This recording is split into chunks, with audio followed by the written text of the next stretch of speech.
Hi, everyone. Thanks for joining us. Today, we are going to read from the Penguin Book of Russian Poetry.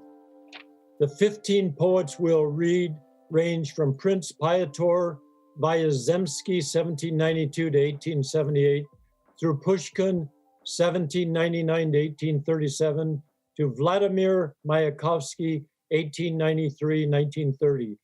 The anthology is edited by Robert Chandler, Boris, Dralyuk, and Irina Mashinski. Robert Chandler, in his introduction, wrote, "Russian poetry has developed differently from the poetry of most other European countries. In the development of a culture, as in the life of an individual, poetry comes before prose. In the life of an individual, the oral epic comes before the novel. In the life of an individual, nursery rhymes come before stories, and poetry arises from many sources. Lyric poetry springs from prayers, charms, and magic spells. Narrative poetry from the need to preserve important myths in a memorable form. In most of Europe, the invention of print made it seem less important that a work of literature be easy to commit to memory. The decline of a magical or religious worldview also did much to encourage the rise of prose and the decline of poetry.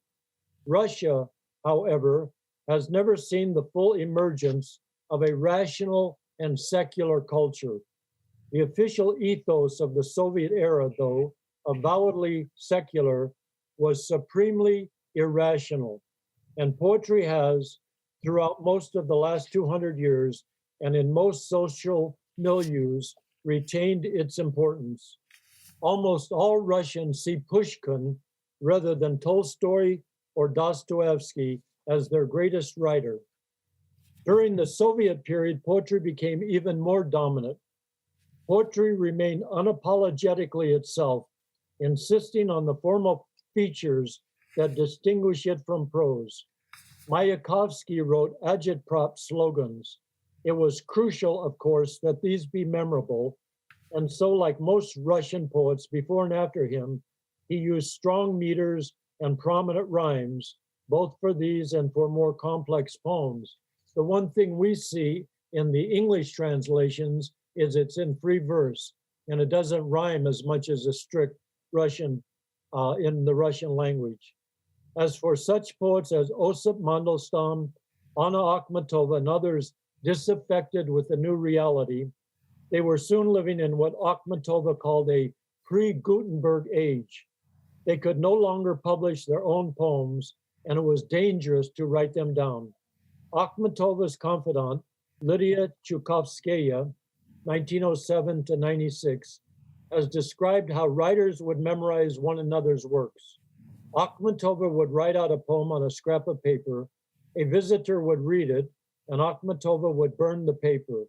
It was like a ritual, Chukovskaya says, quote, hands, matches, an ashtray, a beautiful ritual and bitter. Mandelstam died in a prison camp in 1938. Had his handling of rhyme, meter, and other formal devices been less perfect, his widow might have been unable to preserve his work in her memory, and much might have been lost. Even during the post-Stalin decades, poetry retained an importance in Russia that is hard for Westerners to imagine. In the 1960s and 1970s, both poets and singer-songwriters performed to huge and enthusiastic audiences in Soviet football stadiums. In a world governed by official lies, poetry was seen as a truth to live by. And a poem's formal integrity, its being able to stand on its own poetic feet and thus stay in a person's memory, seemed to many, including Joseph Brodsky, to be linked to its ethical integrity. The splendid readers in order of their appearance are Corinne Conley, Kay Weissman, me, Harry Northup, Toni Sawyer, and Helen Richman. Here's Corinne Conley. This first poem is by Prince Pyotr Vyazemsky. Life in Old Age. Life in old age is like a worn-out gown. I feel ashamed to wear it, loath to leave it. We are old brothers, used to one another. No skillful darns can make us slick and sleek. As I have aged, so my gown has aged. My life's in tatters, so my gown's in tatters, spattered with ink. And yet these inky stains say more to me than any fine spun patterns. They are the offspring of my pen, to which in days of brilliant joy or clouded sorrow, I trusted youthful mysteries and thoughts, passed on my fantasies, confessed my story. My life is scored and wrinkled too, complaints, laments, all can be read in its bleak scars. Traces of pain and sorrow can be seen there, but these dark shadows have their rueful charms. Shadows bear tales and memories.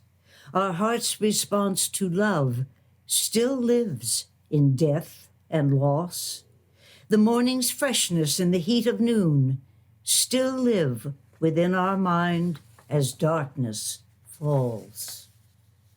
There are still moments when I love my life, with all its pains, its melancholy outcome.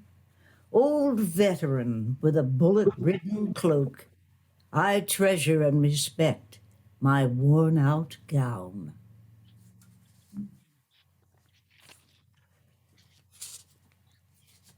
This next poem is by Alexander Pushkin. The season's last flowers yield. The season's last flowers yield more than those first in the field. The thoughts they rouse, sharp, sweet, have an incomparable power. Likewise the parting hour, as against when we merely meet. Alexander Pushkin, I have built, though not in stone. Exegi monumentum. I have built, though not in stone, a monument to myself. The path that leads to it will not be overgrown. Indomitably, the summit of my monument rises higher than Alexander's column. Not all of me shall die, for in my sacred lyre, my soul shall outlive my dust. It shall escape decay. In the sublunary world, my fame shall be unending, as long as a single poet holds sway. The word of me shall spread through all the Russian lands. My name shall be pronounced in all its living tongues, by proud Slav race and Finn, by Kalmyk on the steppe, and by the far-flung tribe of Tungus. Long will there be a place for me in people's hearts, because in my harsh age I sang of liberty, because my lyre awoke warm-hearted sentiments and asked for the fallen charity. Be, O my muse, obedient to the will of God, to praise and calumny in equal measure cool. Be not afraid of insult, seek no laurel crown, and do not argue with a fool. Silentium by Fyodor Tyutchev. Silentium. Be silent. Hide away and let your thoughts and longings rise and set in the deep places of your heart. Let dreams move silently as stars in wonder more than you can tell. Let them fulfill you, and be still. What heart can ever speak its mind? How can some other understand the hidden pole that turns your life? A thought once spoken is a lie. Don't cloud the water in your well. Drink from this wellspring and be still. Live in yourself. There is a whole deep world of being in your soul, burdened with mystery and thought. The noise outside will snuff it out. Day's clear light can break the spell. Hear your own singing and be still.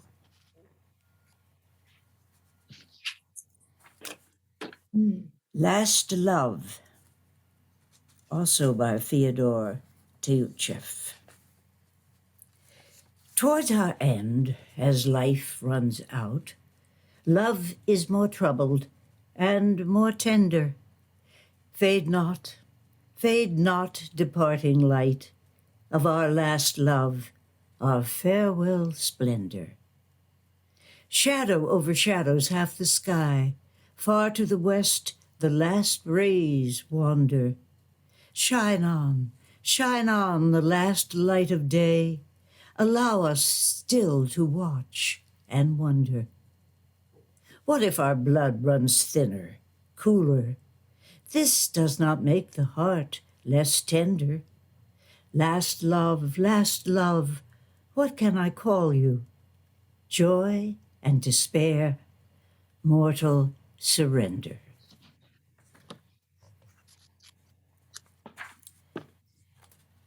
My Country by Mikhail Lermontov. I love my country, but with a strange love, stronger than reason. Neither the fame that blood can buy, nor the calm pride of confidence, nor the time-honored gifts of ignorant days can stir my soul with dreams of happiness. But what I love, for some strange reason, is the cold silence of her plains, the swaying branches of her endless forests, her rivers as wide-spreading as the sea, galloping in a cart on country tracks, and gazing slowly deep into the dark, seeing on either side, longing for sleep, the poor sad village's bright windows. I love the smoke of burning stubble, the lines of carts crossing the steppe, and in bright meadows on a hill, a pair of birches gleaming white. I feel a pleasure few can share, seeing the barns piled high with grain, the hut beneath a roof of thatch with fretted shutters on the windows. And on a dewy feast day evening, I'll gaze till late into the night at whistling dancers, stamping feet, and hear the drunken peasants talk. The Moment I Encounter Your Smile by Afanasy. The moment I encounter your smile or the youthful joy in your eye, I sing, but never to you. I sing to your enchanting beauty. Word passes from dawn to dawn that the singer can't help but trill. He will praise the loved rose forever as he stands by her fragrant cradle. Yet never a word will he hear from her to whom the roses belong. A song can't do without beauty, but beauty has no need of song. This is called The Devilet by Zinaida Gippius. I happened upon a devilet with the body of a child, thin and scrawny like a gnat. His face was sharp and shy and old. His body trembled in the rain, His fur was dark and ruffled. It was a sorry sight. I feared this devilet might snuff it. Love, love, I hear all around me, but love is beyond me, out of reach. Pity, though, can sometimes grip me. And so I caught the little creature. Come, come, come into the warm. Why hang about here on the street? No, no, don't bristle. Don't take fright. I'll give you sugar lumps to eat. Sugar, he roared. Don't be a fool. I'll have some soup, a plate of veal. I'm moving in with you for good. I'll have a proper meal. His voice was rich and resonant, a masculine caressing bass. It was really quite indecent, so deeply out of place. His bluster put my back up. I'd only been trying to help, so I started to turn my back on this wretched devil whelp. He wrinkled up his little face. He let out a feeble groan. I felt another tug of pity and dragged the devilet home. I looked at him in lamplight. Vile mix, an ancient child. I'm sweet, I heard him say. I let him be, grew reconciled. And soon I felt quite at home, sharing my home with the devilet. At noon, he frolicked like a goat. By evening, he looked dead. Now he'd strut about like a man. Now he'd rely on womanly wiles. And when it rained, he smelt of dog and licked his fur beside the fire. For years, I'd longed for this or that. Whatever I had, it was never enough. But now my home almost came to life, as if it was growing a coat of fluff. All was joyless, but all right, tender and sleepy in the dark. Life was duly sweet with the devilet. Child or old man, what did I care? He was like a decaying mushroom, ever softer, frailer, sicklier, sickly sweet and very tenacious, and stickier,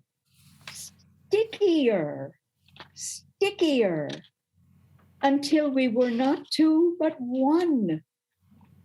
Now here I am, part of his heart, and on rainy days I smell of dog and lick my fur beside the hearth.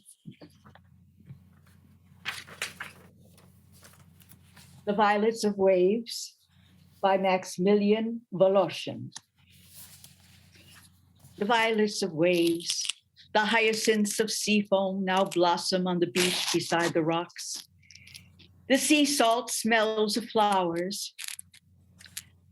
On such days, your heart no longer thirsts for any change or tries to speed the passing moment on, but eagerly drinks up the golden face of amber suns that shimmer through the azure. Autumn brings days like these as one grows old.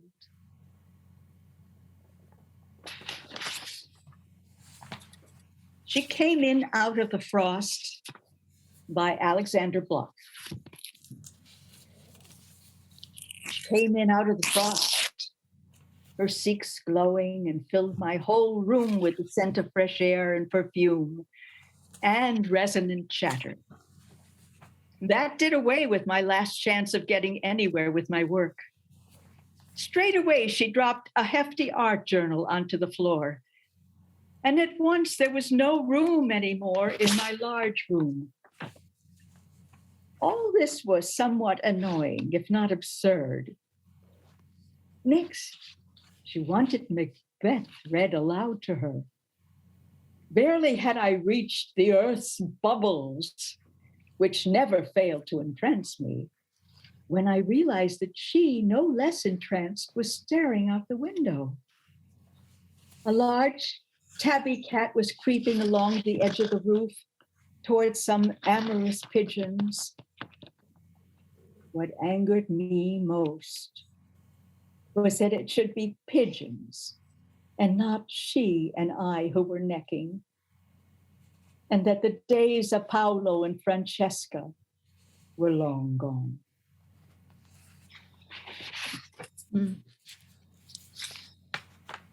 In a Restaurant by Alexander Blok. Will I ever forget it, that mystical night in the blaze of the setting sun? An abyss divided the sky in two, and the street lights came on one by one. I sat in a crowd by the window, while somewhere an orchestra sang about love. I sent you a rose and a glass of champagne as gold as the heavens above. Returning your arrogant look with a mixture of pride and confusion, I bowed. With studied disdain, you turned to your escort. That one, too, is in love with me now. All at once, the ecstatic strings thundered out in response. But still, I could see from your show of contempt, from your tremor that shook your hand, that your thoughts were of me. You jumped up from your place with the speed of a bird that's been startled. Your languid perfume, the swirl of your dress as you passed, died away like a vision that's over too soon. But out of its depths, a mirror reflected your glance as you cried, "Now's your chance." And a gypsy, jangling her beads, sang of love to the dawn and started to dance.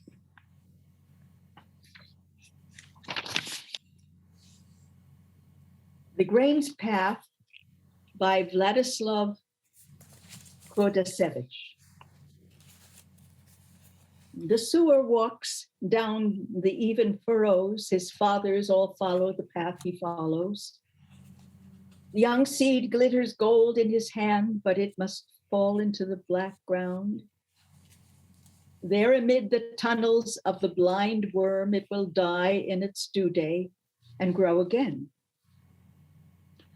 And now my soul treads the path of the grain, down into darkness and spring's return. And you, my people, and you, my native land, you will die and live when the dark months end. For we have been granted only this one truth. Whatever lives must follow the grain's path.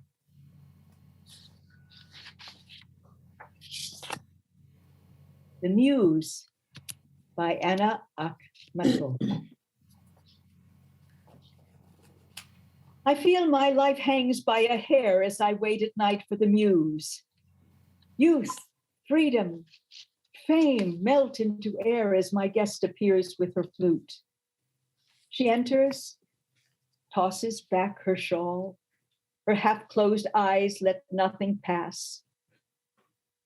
So, it was you who sang of hell to Dante. Yes, she says, it was.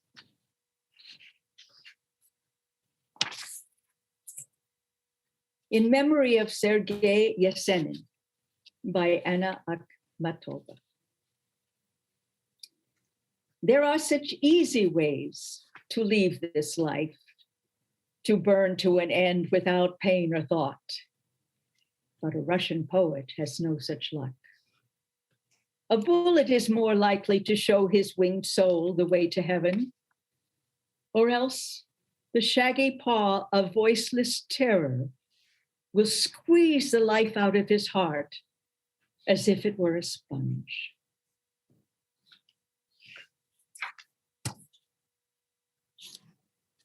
Mayakovsky in the year 1913 by Anna Akhmatova. Although I didn't know your days of glory, I was present at your tempestuous dawn. And today I will take a small step back in history to remember as I'm entitled to. Time's gone. With every line, your words increased in power. Voices unheard of gathering in swarms. Those were no idle hands that threw up such towering and menacing new forms. Everything you touched seemed suddenly altered, different from before. And whatever you destroyed remained that way. And in every syllable, the roar of judgment.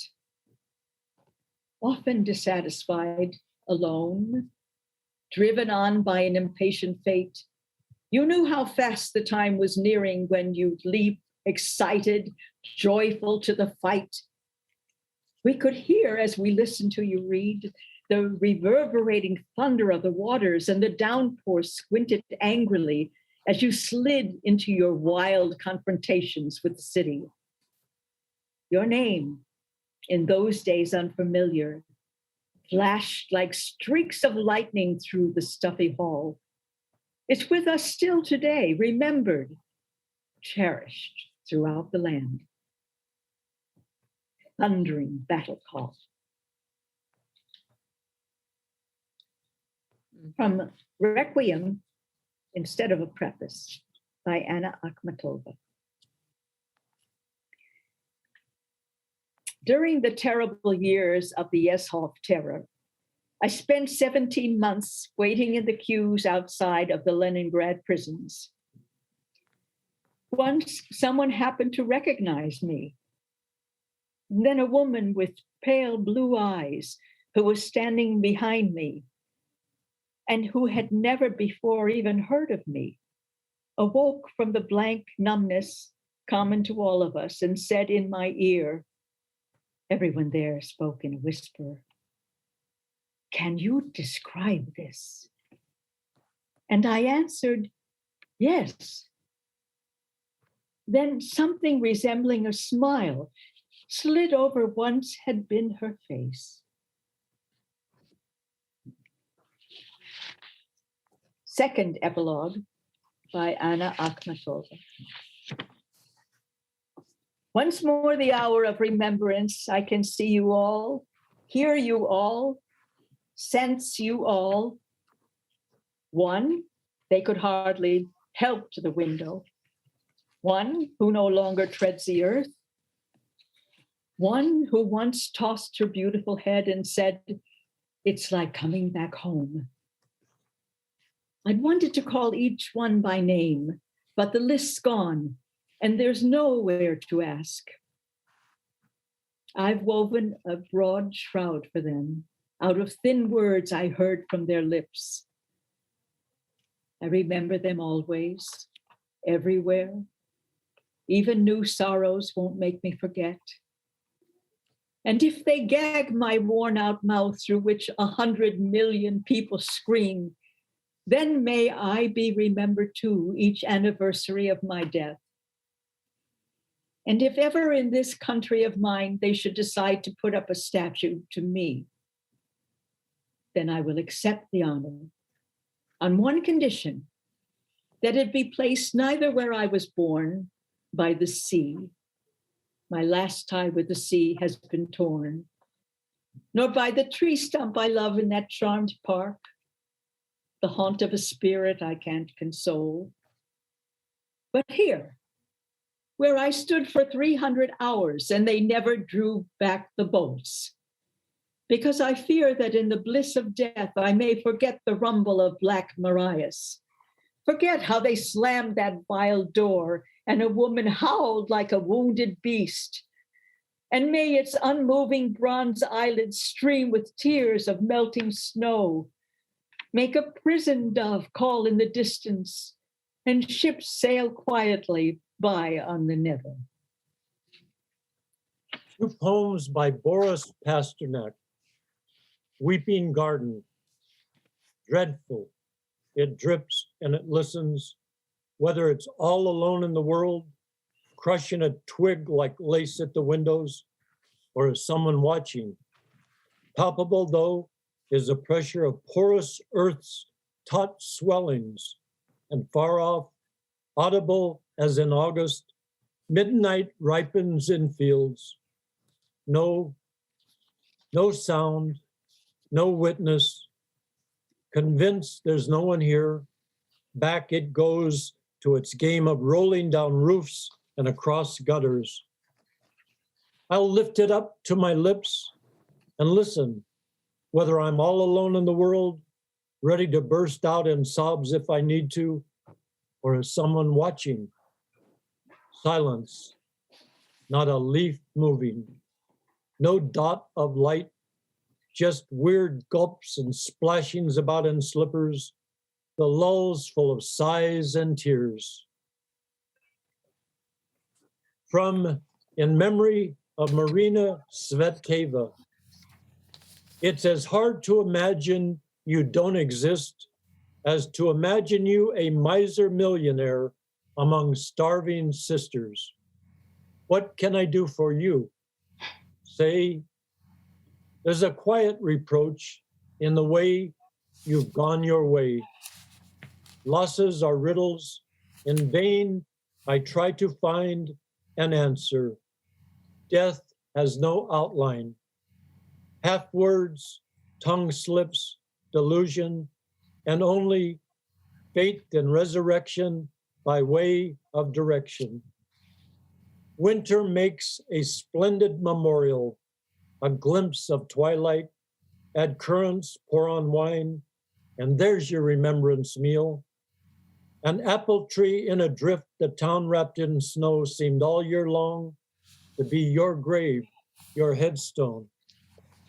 Facing God, you reach out towards him from earth, just as before, your days had reached their final count. These poems are all by Osip Mandelstam. Silentium. She has yet to be born. She is music and word, and she eternally bonds all life in this world. The sea breathes gently, the day glitters wildly, a bowl of dazed azure sways pale foam lilac. May I too reach back to that ancient silence like a note of crystal pure from its source. Stay, Aphrodite, as foam. Return word to music. Heart, be shy of heart, fused with life's root. On the black square of the Kremlin, the air is drunk with mutiny. A shaky peace is rocked by rebels. The poplars puff seditiously. The wax faces of the cathedrals and the dense forests of the bells tell us, inside the stony rafters, a tongueless brigand is concealed. But inside the sealed up cathedrals, the air we breathe is cool and dark, as though a Russian wine is coursing through Greece's earthenware jars. Assumption's paradise of arches soars up in astonished curve, and now the green Annunciation awakens, cooing like a dove. The archangel and resurrection let in the light like glowing palms. Everything is secretly burning. The jugs are full of hidden flames. Help me, O Lord, through this night. Help me, O Lord, through this night. I fear for life, your slave. To live in Peter's city is to sleep in a grave. You're not alone. You haven't died. You're not alone. You haven't died. While you still, beggar woman at your side, take pleasure in the grandeur of the plain, the gloom, the cold, the whirlwinds of snow. In sumptuous penury and mighty poverty, live comforted and at rest. Your days and nights are blessed. Your sweet voice labor without sin. Unhappy he, a shadow of himself, whom a bark astounds and the wind mows down, and to be pitied he, more dead than alive, who begs handouts from a ghost. Where can I hide in this January? Where can I hide in this January? Wide open city with a mad death grip. Can I be drunk from sealed doors? I want to bellow from locks and nuts, and the socks of barking back roads, and the hovels on twisted streets, and deadbeats hurry into corners, and hurriedly dart back out again, and into the pit, into the warty dark, I slide, into waterworks of ice, and I stumble. I eat dead air, and fevered crows exploding everywhere. But I cry after them, shouting at some wickerwork of frozen wood. A reader, a consular, a doctor, a conversation on the spiny stair.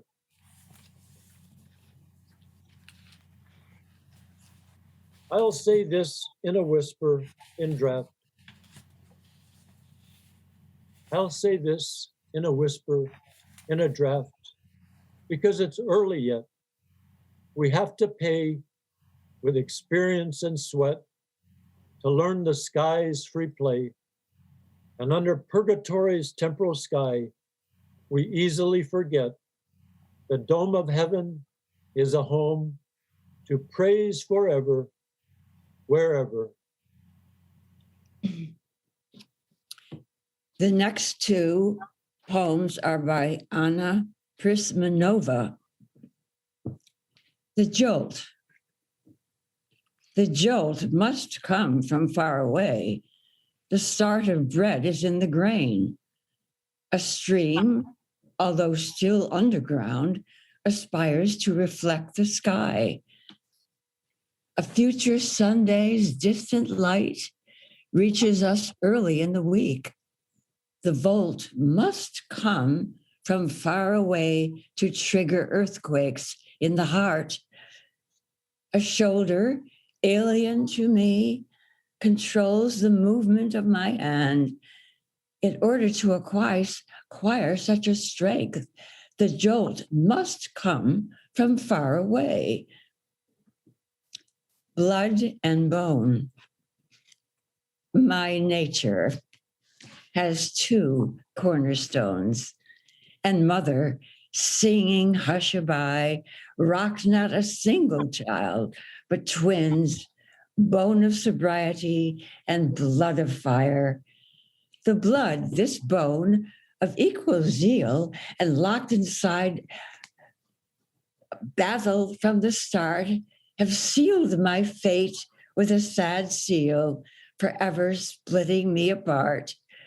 Music, is it you I hear above me in the early hours? You place a cross upon my roof and build a temple for my house. Almighty music, you unite this blood, this bone within yourself. I can't be sure you'll help my life, but you are sure to help my death.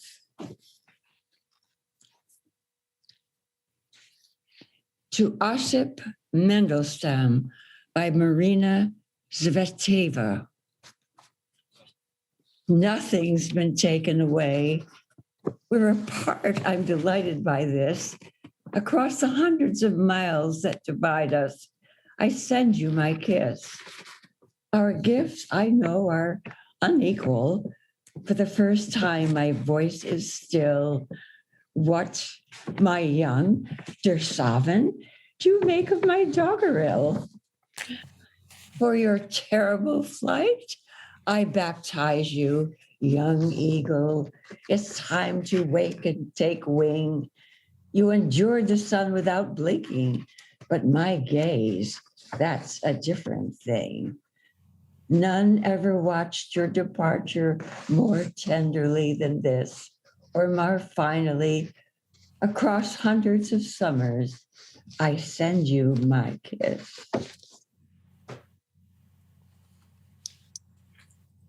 It is by Marina Tsvetseva to Myaskovsky. Beyond the chimneys and steeples, baptized by smoke and flame, stamping footed archangel, down the decades I call your name. Rock steady or change at a whim, coachman and stallion in one. He snorts and spits into his palm, chariots of glory, hold on. Singer of city square wonders, I salute that arrogant tone that rejected the brilliant diamond for the sake of a ponderous stone. I salute you, cobblestone thunderer. See, he yawns. He gives a wave. Then he swings himself back into harness, back under the shafts, his archangelic wings. An attempt at jealousy. How is your life with that other one? Simpler, isn't it? One stroke of the oar, then a long coastline, and soon even the memory of me will be floating island in the sky, not the waters. Spirits, you will be sisters and never lovers. How is your life with an ordinary woman without Godhead, now that your sovereign has been deposed and you have stepped down? How is your life? Are you fussing, flinching? How do you get up? The tax of deathless vulgarity, can you cope with it? Poor man. Scenes and hysterics. I've had enough. I'll rent my own house. How is your life with the other one now that I chose you for my own? More to your taste? More delicious? Is it your food? Don't moan if you sicken. How is your life with an image, you, who walked on Sinai? How is your life with a stranger from this world? Can you be frank?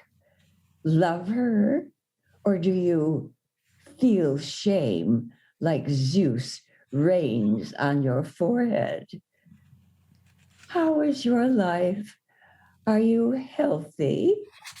How do you sing? How do you deal with the pain of an undying conscience? Poor man. How is your life with a piece of market stuff at a steep price?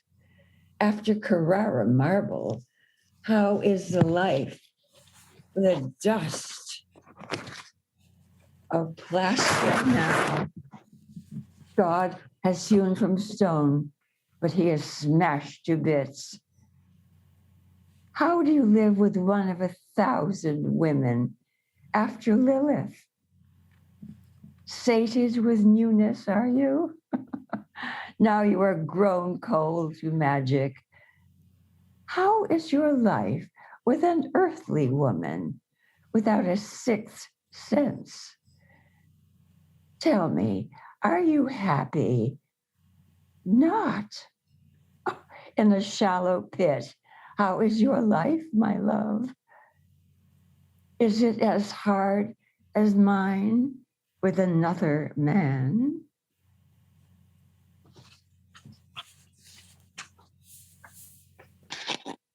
To Myaskovsky, shot a bullet into his soul as if it were his own enemy. The wrestler who wrestled God has destroyed another temple. He destroyed many temples, but none more precious than this.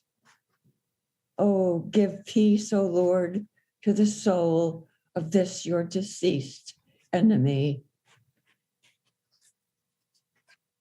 Homesickness, that long exposed weariness. It's all the same to me now, where I am altogether lonely. Or what stones I wander over home with a shopping bag to a house that is no more mine than a hospital or a barracks. It's all the same to me, captive lion, what faces I move through bristling, or what human crowd will cast me out as it must into myself, into my separate internal world, a Kamchatka bear without eyes, where I fail to fit in, and I'm not trying, nor where I'm humiliated. It's all the same. And I won't be seduced by the thought of my native language. Its milky call. How can it matter in what tongue I am misunderstood by whoever I meet, or by what readers swallowing newsprint, squeezing for gossip? They all belong to the 20th century, and I am before time, stunned like a log left behind an avenue of trees.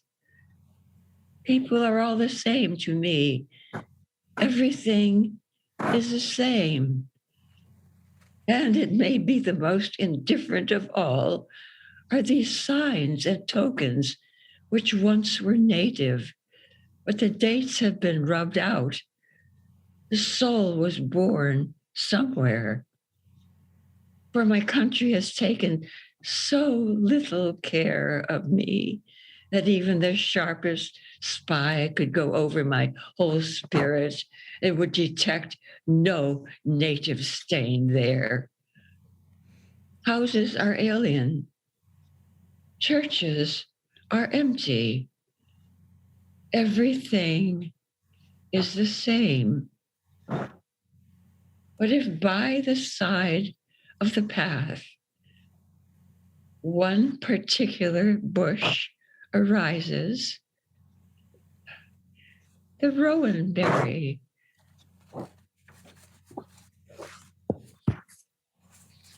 What About You? By Vladimir Mayakovsky. I splintered the landscape of midday by splashing colors from a tumbler. I charted on a tray of aspic the slanting cheekbones of Atlantis. Upon the scales of an iron turbot, I found ladies' lips aloof. And you? Could you have played a nocturne using a drain pipe for a flute? To Yesenin by Vladimir Mayakovsky.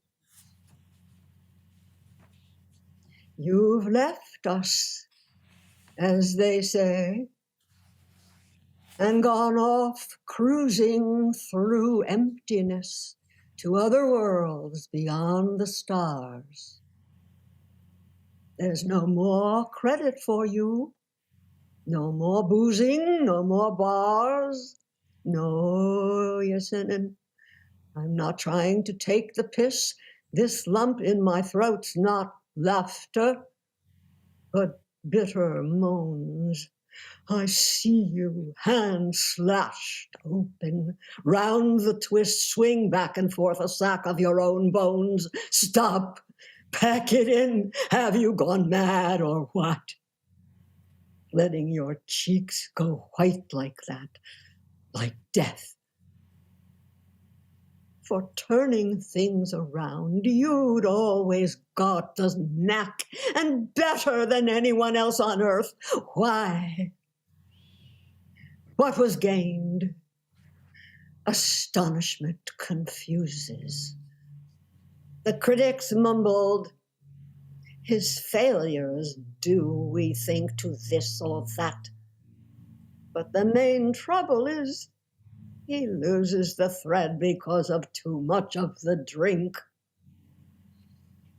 They say, if you'd swapped decadence for class, you'd have been changed and avoided heavy scenes. You think the working class gets off on kvass? In drinking matters, they're not exactly green.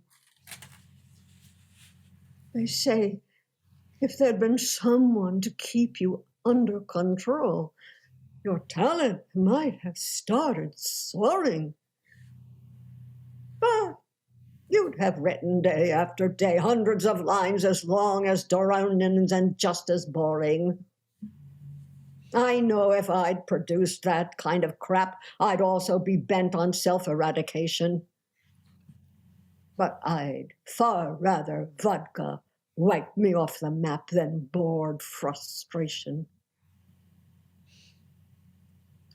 The reason for so much blood pointlessly spilled, neither noose nor pocket knife explains. If the Angleterre's inkwells only had been filled, there might have been not a need for slashing veins. Imitators cheered. Encore, encore! Whole platoons were poised for self-destruction. We've suicides enough. Why raise the score? Better to raise the rate of ink production. The tongue's now locked behind the teeth for good. Such mystery making serious and absurd. The nation and the wordsmith's brotherhood have lost the apprentice drunkard of the word. And people come with their supply of trashy verse, unchanged from previous deaths, regurgitated, defile your grave with doggerel or worse. Is that how poets' lives are celebrated? Your monument still hasn't been erected. Where is it? The ringing bronze, the granite hunk. The railing's there, though, and on it they've inflicted a load of verbose and nostalgic junk. I hear your name in little hankies sniveled.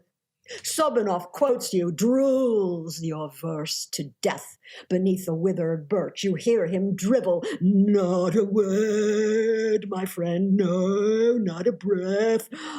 Oh, I really can't find an expletive which is strong enough for these Lohengriniches. I ought to drum up a thundering great scandal. I can't see poetry mutilated.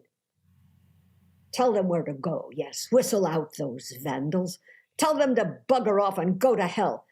Let's rid ourselves of talentless infections, blast coattails till they billow like black sails. See Kogan scattered out in all directions, and who cares who his spiked mustache impales?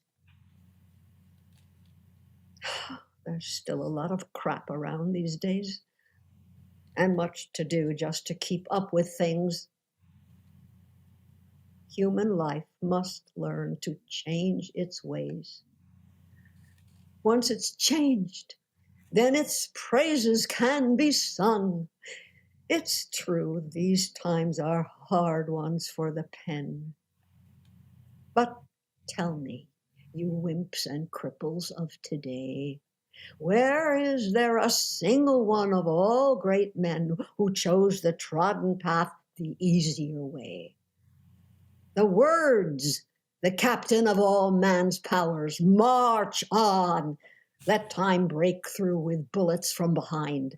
Leave nothing to the old days, past and gone, except for the hair that's ruffled by the wind.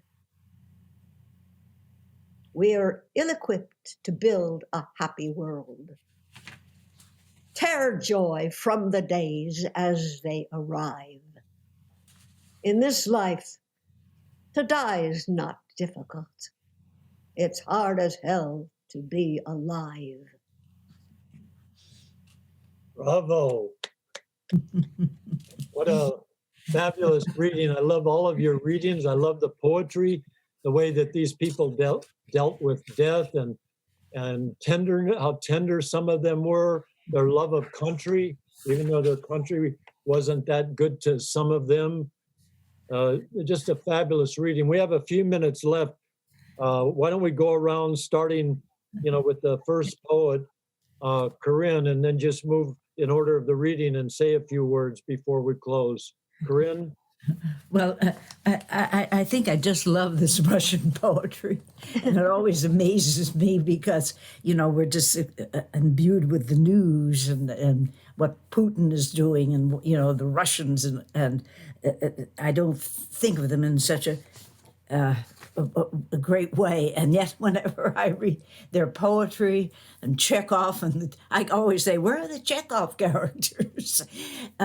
And certainly this last poem, Helen, was just went right through it. It was a wonderful poem to end with because it was certainly so Russian, and they've just got such history, and it's all in them, and there's such heart and nobility and all good things. It's funny how they come off on our news shows. Okay. Well, they're so dramatic. I mean, it's just, I think it's just wonderful for an actor because the words just spit out, or they linger, or they caress you. They're just so much fun to read and to listen to everybody else. I loved it. I love these poems. Toni? Well, I agree. I love the Russian poems. I feel that it shows that they're not as puritanical as we are. I think this country is very puritanical, and they seem to have almost a more interesting life in a sense, not when they're under an iron rule, no, but as individuals. I think they're extremely colorful, and they seem to have the ability to be free to do without any, I don't have to say the word religious, oversight, where they are pretty free to do whatever they feel like they want to do. And I think that makes their poetry so excellent. They don't feel any constraints. I feel that from their writing. Helen?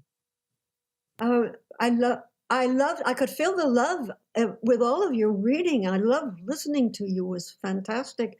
And in the poem that I read, I just couldn't believe the duality happening, because here he is writing a poem about the suicide of Yesenin, and that not that many years later, he committed suicide. So obviously there was this thought in his head as he was talking about Yesenin, and it was very moving to me to read this poem.